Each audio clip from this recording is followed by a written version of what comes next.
हाय नमस्ते आदाब सत श्री अकाल कैसे हैं आप सब। उम्मीद है आशा है सब चंगे होंगे. So now I will be starting of with the second part. The second part which states I want to drive a car. Mukesh insists on being his own master. I will be a motor mechanic, he announces. So what does he announce? He wants to be a motor mechanic. He has a vision of willing to be a motor mechanic. Now, do you know anything about cars? I ask. I will learn to drive a car, he answers, looking straight into my eyes. His dream looms like a mirage amidst the dust of streets that fill the town of Firozabad, which is Firozabad is a place which is famous for making bangles, right? So famous for its bangles. Every other family in Firozabad is engaged in making bangles. That's what it is famous for making bangles. So Firozabad is famous for making bangles. Every other family in Firozabad is engaged in making bangles. It is the center of India's glass blowing industry where families have spent generations and generations and generations working around the furnaces, around the hot furnaces that we are talking about. Uh, Wielding glass, making bangles for all the women in the land, it seems. Mukesh's family is among them. None of them know that it is illegal for children like him to work in the glass furnaces with high temperatures. So none of them are aware that it is actually illegal because they are not educated. They're not getting that education in which they are being told that no, this is illegal for you to send your child, such a small child, to hot furnaces and making him or her do the work. They are not aware about this as well, that it's their right of not working and of studying. They're not aware of the reality.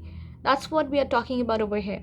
It is the center of India's glass-blowing industry where families have spent generations working around furnaces, building glass, making bangles for all the women in the land, it seems.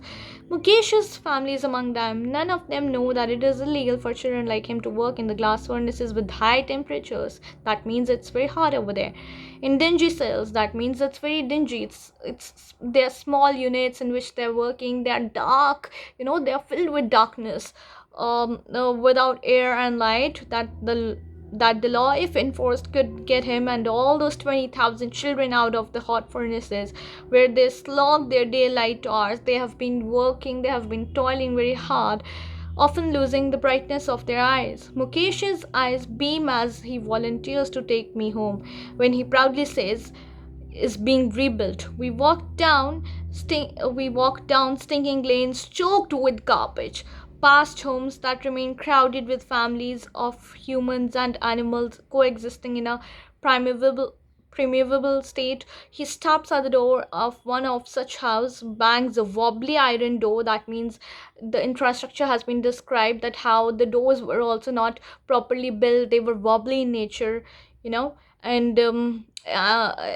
so they were wobbly in nature. The lanes were choked with garbage and it was stinking. No windows. It was overcrowded with families of humans and animals. They were coexisting in a very old-fashioned manner. He stops at the door of one such house, bangs a wobbly iron door with his foot and pushes it open. We enter a half-built shack.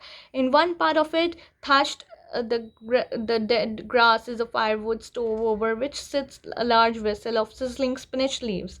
On the ground, in such aluminium platters, are more chopped vegetables. Are more A frail young woman is cooking the evening meal for the whole family. So a very weak looking woman who is making a meal for the entire family. Though eyes filled with smoke, she smiles. She's the wife of Mukesh's elder brother. So she's whom? She's the wife of Mukesh. That means Mukesh has an elder brother and she's the elder brother's wife. Not much older in years, she has begun to command, that is to basically derive respect as the Bahu, the daughter-in-law of the house, already in charge of three men, her husband, Mukesh, and their father.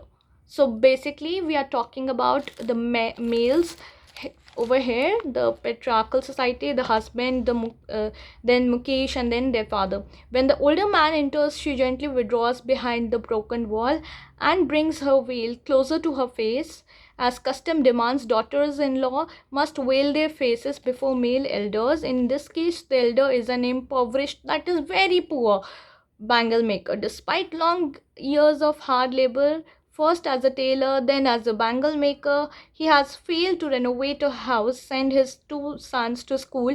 All he has managed to do is teach them what he knows, the art of making bangles. So basically, even though he has worked as a tailor, even though he has worked as a bangle maker, despite being involved in these two professions, he is not able to make his ends meet. He's not able to work. He's working hard, he's toiling hard, but still he's not able to make both the ends meet. He's not able to provide his children with proper adequate education that should be provided, that he should be able to provide, but he's not able to provide. Thank you. This is Sakriti Joshi signing off for today. See you in the next session.